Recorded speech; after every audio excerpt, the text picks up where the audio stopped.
ఈ ఒక్క రోజులోనే సచివాలయ ఉద్యోగులు 3 ఉద్యోగులు చనిపోవడం అనేది నిజంగా చాలా బాధాకరం.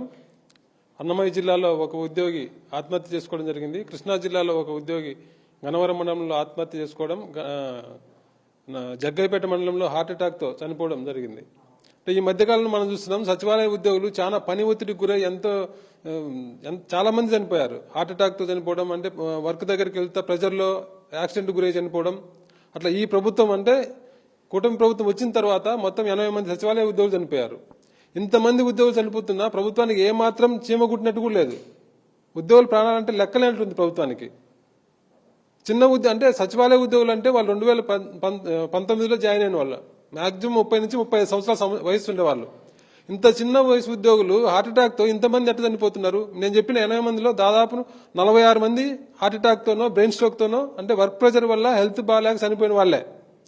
ఇంత చిన్న వయసులో ఉద్యోగులు ఇంత స్ట్రెస్ గురై చనిపోతుంటే ప్రభుత్వం అసలు పట్టించుకోవడంలే. ఎందుకు వాళ్ళు అంత ప్రెజర్ ఫీల్ అవుతున్నారు?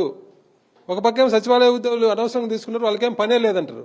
పనే లేకుంటే వాళ్ళకు ఉదయం నుంచి సాయంత్రం వరకు సెలవులు లేకుండా, పండగ రోజులు లేకుండా, పగలు లేకుండా, రాత్రి లేకుండా ఎందుకు పని చెప్తున్నారు? ఎందుకు వాళ్ళని సతాయిస్తున్నారు? ఎందుకు వాళ్ళని టార్చర్ పెట్టి వాళ్ళు ఆత్మహత్య చేసుకునేలాగా, వాళ్ళు బ్రెయిన్ స్ట్రోక్ వచ్చి చనిపోయేలాగా, వాళ్ళు హార్ట్అటాక్ వచ్చి చనిపోయేలాగా ఎందుకు ప్రభుత్వం చేస్తుంది?